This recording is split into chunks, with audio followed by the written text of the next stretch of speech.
guys want to put yours on there, I don't mind. Got mine taped up.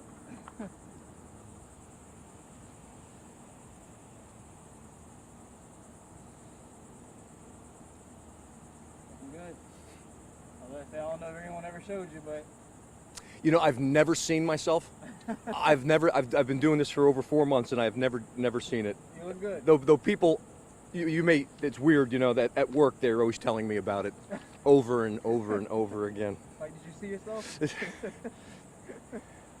They all sit there and say that they keep expecting me to say something inappropriate. I'm like, that's terrible. That's terrible that you would say that about me. You got side bets going on? I think they do. All of this.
10 kilos block on on Saturday? No, I didn't. I do like pro football, but I really could care less about the preseason. Right. Especially week 1. Right. Now they were grilling them on all the sports networks. Were they? Yeah. They cut them, didn't they? Yeah, first week, yeah. There was a certain block that he performed that said it all. Poor Tim. Right. I was rooting for him for a little bit too. Yeah, 34 is that's old man in the NFL. It's a tough year to make a comeback. Yes, it is. At a position that you've never played before either. Good to go, Mr. West Point? I'm good. You all ready? Yep. All right. Good afternoon. I'm Lieutenant Rich Buey of the Jacksonville Sheriff's Office Traffic Homicide Unit. Today at approximately 1:40 p.m., a school bus occupied only by an adult female driver was pulling out of the service yard, heading out to pick up the kids, and proceeded south on Lee Road. A Jeep Cherokee occupied by an adult male driver was also traveling south on Lee Road. The school bus had completely entered the roadway and was maneuvering south on Lee when the Cherokee collided with the rear end of the bus. The driver of the Cherokee was transported to a local hospital where he was pronounced deceased. The bus driver was uninjured. As of this moment, the deceased has not been identified. Our preliminary investigation shows that excessive speed may have played a role in the collision, and it is unknown at this time if drugs and/or alcohol are involved. I wanted to thank the witnesses who stuck around and gave us some valuable information. Also, the ladies and men from JFRD who responded and did everything they could in their power to try and save that gentleman. They extricated him from that wreck, which took a lot of work on their behalf, and they got him out and got him to the hospital, and unfortunately he passed. This is the 149th fatality on our roads in 2021. That puts us on pace for somewhere around 225, 230. And that's 230 needless deaths too many. I implore you, please slow down. Speed kills. Do not drive distracted. Put the phones down. It's not that important. Wear your seatbelt. The bus driver is wearing a seatbelt. She's fine. And if you're going to go to a party, use an Uber or a Lyft. Questions? Was the driver of the Cherokee, was he not wearing a seatbelt? He was not.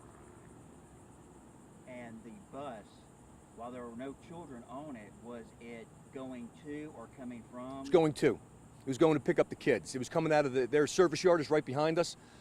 She was pulling out and starting to head to do her route, go ahead to the school to pick up the kids. You don't think this is the case where the bus pulled out in front of them? You know, no, because the bus was completely in the roadway and was moving south at that point. So the bus had complete control of that lane of travel. And if you see behind me, Lee Road is a stretch. It's a straight stretch, it's a shot. So that Cherokee, unless he had a head in the phone or just wasn't paying attention, how you couldn't see the big yellow school bus pulling out. Like I said, and looking at the damage and the information that we have from witnesses, we do believe that the Cherokee may have been speeding, but we'll get that information hopefully at a later date. Do we know what the speed limit is here in this stretch? I believe it's 35. I could be wrong, but I believe it's 35. Not too long ago, we had a fatal rear end on Monument, and it may have been distracted driving. That one was speed also. We had a driver come to us after the fact, and he had a dash cam, and that's 45 up there. That driver told us, he said that he was doing at least 55, and when that car, it cut in front, it was a RAV4, and it hit the rear end of a tractor trailer, it was probably doing 80 miles an hour. And you think this is speed and distraction? Or? I don't know about distraction, but I think speed may have played a part in it. I want to say back in January, I think was their 44th number back at that time. Could you speak on to the people of Jacksonville about how it feels having 100 more accidents happen? Well, as I said, these are literally needless deaths. I mean, no one gets out of life alive. We all know that. But also, life is precious. And to just go out and you're going to drive from point A to point B and it's over.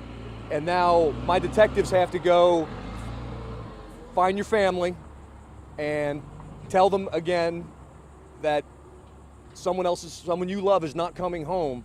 I mean, so just when I say just be smart because there's people who love you and people who want you to arrive home and people who want you to live a long, healthy life with them. So just be careful. There's nothing that that would make you have to speed to the point that you're putting your life, or even worse, the lives of others at risk. How much longer will this stretch of Lee Road be shut down? I'm hoping we'll have it picked up within an hour, 90 minutes at the most. We good? Good to go? Thank you, gentlemen. I really appreciate it. Thank you. I am going to get in the AC. Yeah, no, I'm right behind you. Good.